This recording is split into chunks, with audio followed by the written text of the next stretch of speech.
गोरी घमंडी जेठानी। सुबह सुबह ये गरम गरम अदरक की चाय पीकर तो मजा ही आ गया। ये सुबह सुबह कौन बेल बजा रहा है? रुको बाबा, आ रही हूँ। प्रमोद, ये लड़की कौन है और तुम दोनों शादी के जोड़े में क्या कर रहे हो? माँ देखो, गुस्सा मत होना, लेकिन मैं और तारा एक दूसरे से बहुत प्यार करते थे, इसलिए हम दोनों ने शादी कर ली। तारा इस शहर के सबसे बड़े बिजनेसमैन की इकलौती बेटी है और ये अपने साथ कितना सारा दहेज भी लेकर आई है। अब देखिए तो जरा प्लीज। इतना सारा दहेज, ऊपर से दिखने में भी काफी सुंदर है। अब जो होना था सो हो गया। घर में आई लक्ष्मी को ऐसे नहीं भगाया जाता है। गोमती अंदर आती है और आरती की थाली ले जाकर अपने बहू और बेटे का स्वागत करती है। गोमती लालच की वजह से इस शादी को मंजूर तो कर लेती है। ऐसे ही समय बीतता रहता है। गोमती अपनी बहू तारा को अपने सराखों पर बिठा कर रखती है और उसे घर का कोई भी काम नहीं करने देती है। ये सब देखकर गोमती का छोटा बेटा आशीष मन ही मन सोचता है, भैया ने अपनी मर्जी से शादी कर ली और उसके बाद भी माँ भाभी को इतना प्यार करती है। क्यों ना मैं भी नयन से शादी कर ही लूं। शादी के बाद तो माँ मेरी और नयन की शादी को भी एक्सेप्ट कर लेगी। गोमती का छोटा बेटा आशीष नयन नाम की लड़की से प्यार करता था।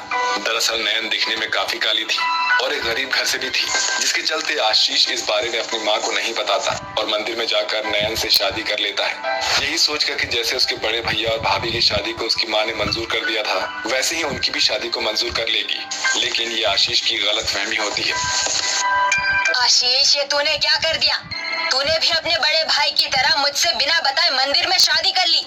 मैंने सोचा था तेरी शादी तो मैं धूमधाम से करवाऊंगी, लेकिन नहीं, तूने तो मेरे सारे सपनों पर पानी फेर दिया। तेरा बड़ा भाई तो कम से कम इतनी सुंदर और अमीर घर की लड़की लेकर आया था, और तू इस गरीब और काली को मेरे घर की बहू बना कर ले आया, ये सोचकर कि मैं तुम दोनों की शादी को मंजूर कर लूंगी। माँ, नयन मेरी पत्नी है और आप मेरी पत्नी की ऐसी बेइज्जती नहीं कर सकती हो। अगर आपको ये शादी मंजूर नहीं है तो कोई बात नहीं है, मैं और नयन घर छोड़कर हमेशा हमेशा के लिए चले जाएंगे। आप परेशान मत होइए। अपने बेटे की घर छोड़कर जाने की बात को सुनकर गोमती डर जाती है और ना चाहते हुए भी मजबूरन इस शादी को मंजूर कर लेती है। नयन भले ही गरीब घर से होती है, लेकिन नयन में संस्कारों की कोई भी कमी नहीं होती। शादी के बाद नयन अपनी शादीशुदा जिंदगी की सारी जिम्मेदारियों को अच्छे से संभालती है, लेकिन वहीं नयन की जेठानी तारा शादी के बाद भी शॉर्ट मॉडर्न ड्रेस पहनकर घूमना, क्लब जाना और शॉपिंग करना, बस यही काम उसका रह गया था। तारा घर के किसी भी काम को हाथ नहीं लगाती थी, लेकिन ये सब देखकर भी गोमती को कोई फर्क नहीं पड़ता था और वो सिर्फ अपनी बड़ी बहू से ही प्यार करती थी। तारा बहू, आज हमारे पड़ोस में सत्संग है। चल जल्दी से ये साड़ी पहनकर तैयार हो जा, हम लोगों को सत्संग में जाना है। माँ जी, मेरे पास इन बकवास और फालतू चीजों के लिए टाइम नहीं है। मुझे इन चीजों में जरा भी इंटरेस्ट नहीं है। मुझे वैसे भी मेरी पार्टी के लिए जाना है और मैं लेट हो रही हूँ, तो आप अकेली ही जाइए। इतना कहकर तारा वहां से चली जाती है। तारा का ऐसा जवाब सुनकर गोमती को बुरा तो लगता है, लेकिन वो कुछ कहती नहीं है। ऐसे ही समय बीतता रहता है और घर के सारे कामकाज की जिम्मेदारी बेचारी नयन पर आ जाती है। समय गुजरने के साथ साथ सबको पता चलता है कि नयन प्रेग्नेंट है, लेकिन नयन की प्रेगनेंसी के बारे में सुनकर भी गोमती को कोई फर्क नहीं पड़ता है और वो सारे काम नयन से ही करवाती है। ऐसे ही नयन की प्रेगनेंसी को 1 महीना बीत जाता है और तारा भी प्रेग्नेंट हो जाती है। बहू, ये ले, मैं तेरे लिए ये देसी घी का बादाम का हलवा बनाकर लाई हूँ। इसे खाने से बच्चा तंदुरुस्त पैदा होता है। अब पागल हो गई है क्या? मैं इतना ऑयली खाना खाऊंगी? इसको खाने से तो मेरा सारा का सारा फिगर बिगड़ जाएगा। आप इसे ले जाकर फेंक दीजिए, मुझे ये नहीं खाना। बहू खाने का सामान नहीं फेंकते हैं। माँ जी, अगर तारा भाभी ये हलवा नहीं खा रही है तो इसे मैं खा सकती हूँ। सुबह से मैंने कुछ भी नहीं खाया है और मेरा मीठा खाने का भी मन हो रहा है। घर बसा नहीं और भिखारी पहले ही आ गए। ये हलवा आप इसे ही दे दीजिए। वैसे भी इसकी शक्ल काली और बदसूरत है। अगर ये मोटी भी हो जाएगी तो इससे क्या ही फर्क पड़ेगा। इतनी बार बोला है, जब भी मेरी बहू कुछ खाने जाया करे तो मत आया कर, लेकिन हमेशा मुंह उठाकर आ जाती है। तुझे जो मैंने काम बोला था वो तूने किए हैं भी कि नहीं? माँ जी, मैंने सारे काम कर दिए हैं। तो खड़ी खड़ी मेरी शक्ल क्या देख रही है? जा यहाँ से और मेरी बहू को खाने दे। अगर आइंदा मेरी बहू का खाना मांगने की कोशिश की तो मुझसे बुरा कोई नहीं होगा। एक तो ना शक्ल है और ना ही तमीज। पता नहीं कैसी बहू से मेरा पाला पड़ गया है। गोमती की बात सुनकर नयन वहां से रोती हुई चली जाती है और अपने कमरे में बैठकर रोने लगती है। ही समय बीतता है और नयन के 9 महीने पूरे हो जाते हैं, जिसके बाद नयन एक बहुत सुंदर और प्यारी सी बेटी को जन्म देती है। लेकिन इसके बावजूद भी गोमती का स्वभाव नहीं बदलता। कान खोल कर सुन, मैं 2 दिनों के लिए बाहर जा रही हूँ। मेरे पीठ पीछे घर के सारे कामकाज अच्छे से करियो। और हाँ, मेरी बहू तारा को परेशान करने की कोई जरूरत नहीं है। उसे जो भी चीज चाहिए हो वो ला कर देना और उसका ख्याल रखना। तारा बहू, मैंने इसे सब अच्छे से समझा दिया है। तुझे भी कोई चीज की जरूरत हो तो इससे कह देना।